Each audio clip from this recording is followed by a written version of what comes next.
Bienvenidos a nuestro canal de YouTube Arquitectura en Primer Plano, un canal pensado para vos que te gusta el diseño, la arquitectura y la construcción. En nuestra sección Proyectando estuvimos dialogando con el ingeniero agrónomo Hugo Miravalles, quien nos va a contar cómo empezar un jardín desde cero. Si recién te mudás o estás terminando tu obra, esta nota es para vos para tener muchas ideas de cómo empezar un jardín. Compartimos la nota.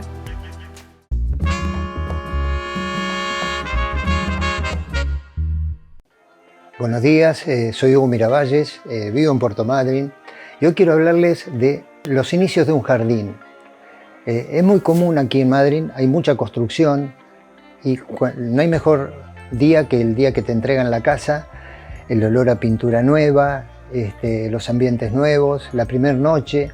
Y al día siguiente, cuando uno va a desayunar, mira por la ventana y encuentra en lo que va a ser el futuro patio escombros, ladrillos, un poco de arena y la casa sin terminar. Porque aunque uno crea que la casa terminó, si no está el jardín, la casa no se terminó. El jardín es un detalle importantísimo en una casa. Hay casas que se han vendido por el jardín, por las cualidades del jardín. Y al momento de querer hacerlo, uno tira sobre el tapete un montón de recuerdos, porque en la casa de los abuelos había una higuera y además se comparte, porque no son el propietario solamente el que decide, sino también la señora y a veces los chicos, y hay que ver un poco la estructura familiar, porque el jardín se tiene que adaptar a la estructura familiar. Primero lo que tenemos que ver es si el jardín tiene paredes, si el futuro jardín tiene paredes. Si las paredes no son nuestras, y las paredes son de los vecinos porque no me dio el presupuesto para hacer las paredes, yo en esas paredes no puedo ni apoyar, ni mojar, ni colgar nada. Así que ahí me tengo que replantear qué tipo de jardín voy a hacer o cuándo voy a construir las paredes mías para poder hacerlo.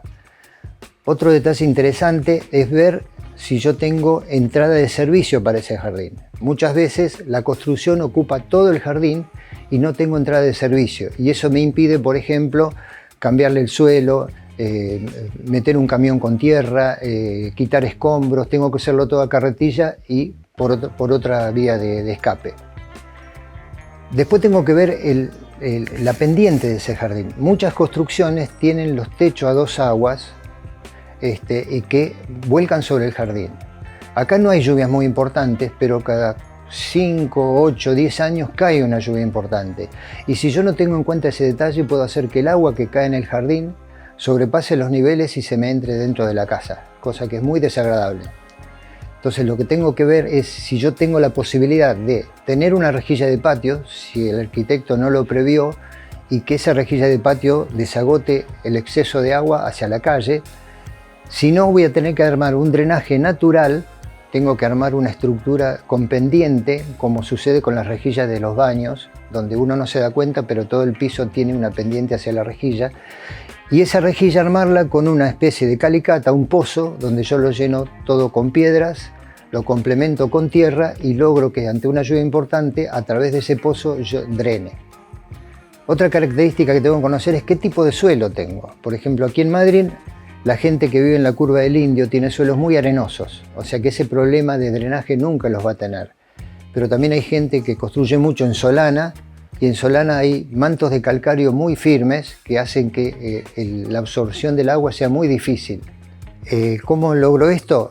Se arma lo que se llama una calicata, que es un pozo más o menos de 80 por 80 y por 80 de profundidad para ver los perfiles que tiene mi terreno. Y eso me va a dar una pauta de qué tipo de plantas puedo llegar a tener.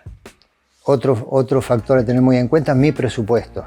Cuando uno termina una casa, normalmente el presupuesto queda muy agotado, muy escaso. Entonces tengo que ver qué tipo de jardín. Otra cosa que me olvidaba, es el tema del agua y el tema de la energía.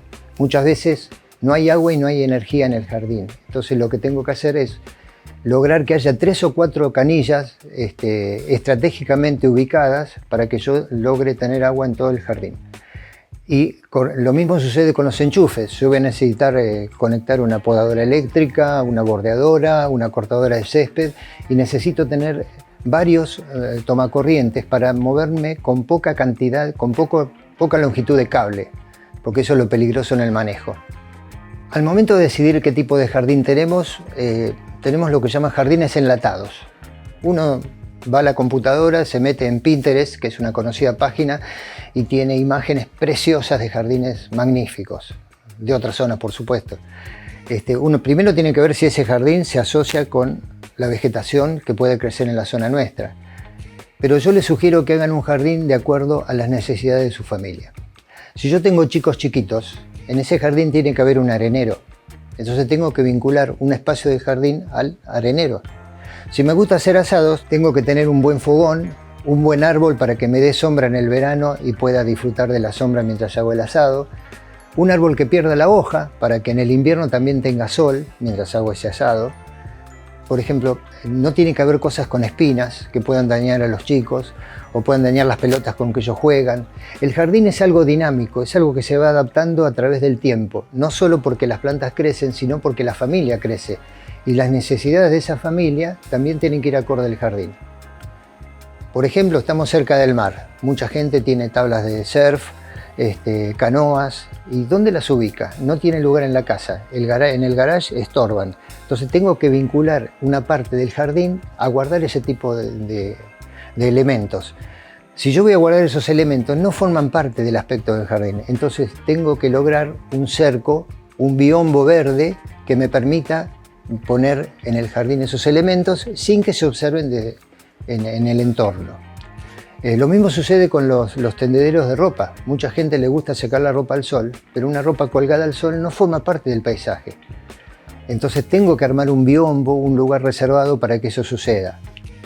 Si a alguien de la casa le gusta, por ejemplo, leer libros, tengo que generar un espacio donde haya un buen banco, un lugar tranquilo. Puede haber una fuente con un ruidito de agua al costado para que yo pueda leer el libro tranquilamente. O sea, el jardín se tiene que asociar a la actividad de la familia. Yo con un jardín enlatado voy a lograr algo muy lindo para la foto, pero poco práctico para el uso familiar. Resumiendo un poco, todos estos tips de ingreso al trabajo de un jardín tienen que ver porque son fundamentales. Lo de las paredes, lo de la energía eléctrica, la provisión de agua, las pendientes, el tipo de suelo, todo eso, y el presupuesto mío. Todo eso es muy importante y no tienen que ver con la creatividad del jardín. Pero el jardín que yo voy a crear es muy importante que tenga en cuenta este basamento para no tener errores en el futuro. Algo también muy importante que pocas veces se tiene en cuenta es los vecinos. Si mi vecino tiene, por ejemplo, pileta de natación y está pared de por medio, y yo coloco álamos que crecen en un futuro y esos álamos después pierden la hoja y se caen sobre el jardín vecino, empiezo a tener problemas y puedo tener hasta un problema legal que me obliga a sacar esos álamos en un futuro y dejo de saludarme con ese vecino. Ese tipo de detalles, ver un poco quiénes son los vecinos, cómo se comportan, cómo puede afectar mi jardín a ellos. Por eso no se puede tener animales domésticos en el jardín, porque yo podría tener gallinas porque se me ocurre porque mi abuelo tenía gallinas, pero el olor del estiércol de las gallinas va a hacer que los vecinos protesten y con razón. Una vez que pasé por esta etapa, tengo que pensar si quiero poner césped. El césped realmente es la alfombra de un dormitorio, es un 60% del aspecto del jardín, aunque es prescindible, porque tengo otras opciones, el césped siempre es bueno. En ese caso tengo que tener en cuenta la cantidad de agua que voy a gastar. Tengan en cuenta que uno consume 8 litros por metro cuadrado y por día cuando tiene césped. Si tengo 100 metros cuadrados de césped, voy a gastar 800 litros por día. Es casi 1 metro cúbico por día. Servicop acá, que es nuestra cooperativa, nos da 33 metros cúbicos por mes, fijo, que eso no tiene un valor punitorio extra si yo me muevo dentro de esos consumos. Cuando le incorporo el jardín, piensen que voy a gastar 800 litros por día por 3, voy a gastar 24 metros cúbicos más. Ese tipo de detalle tengo que tenerlo en cuenta.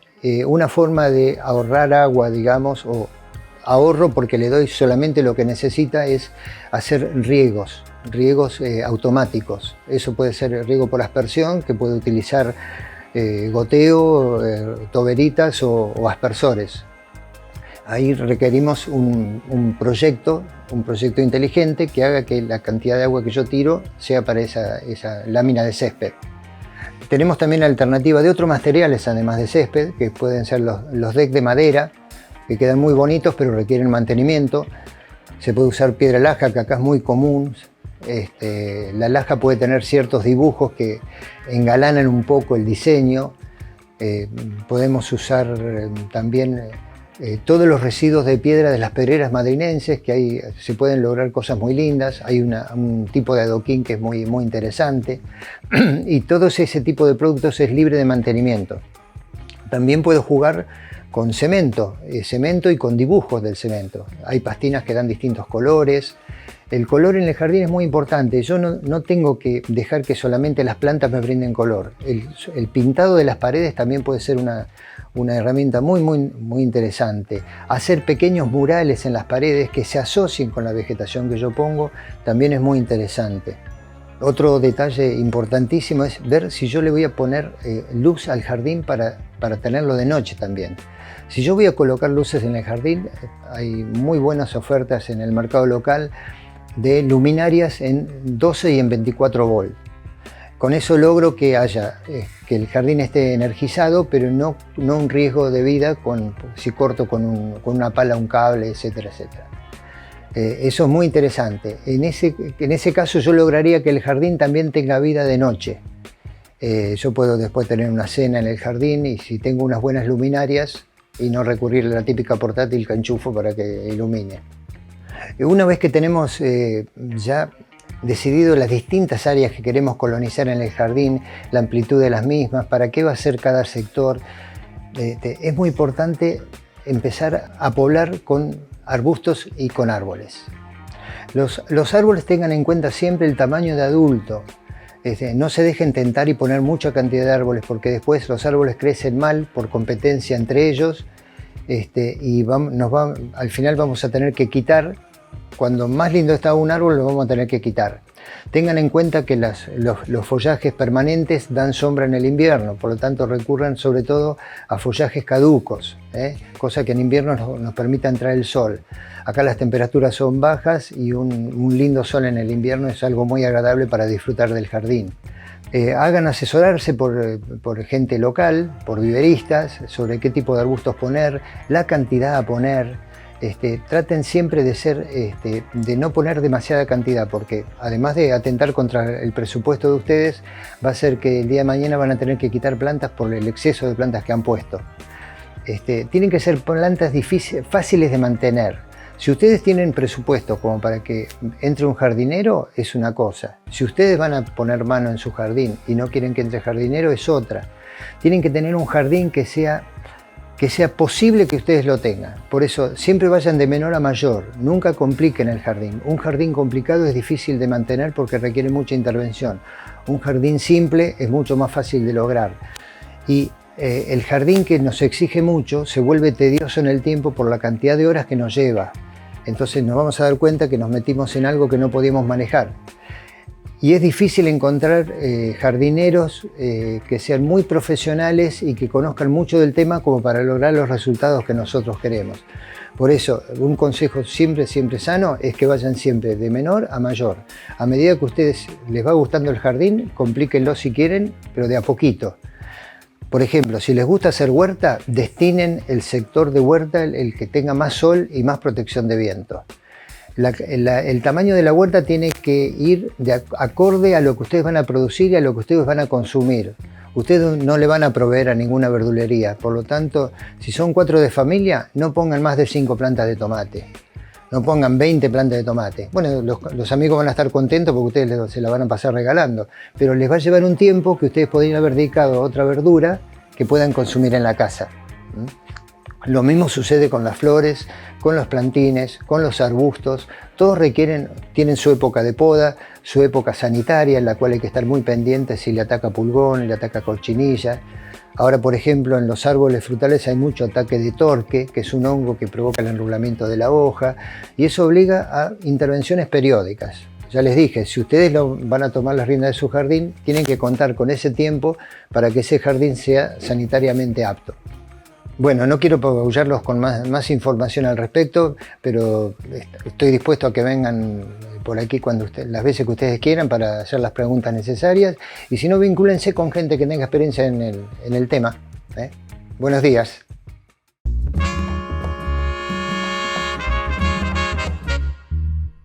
Gracias por llegar al final de este video. Recordá compartirlo, suscribirte, darle me gusta, así podemos seguir generando contenido para vos.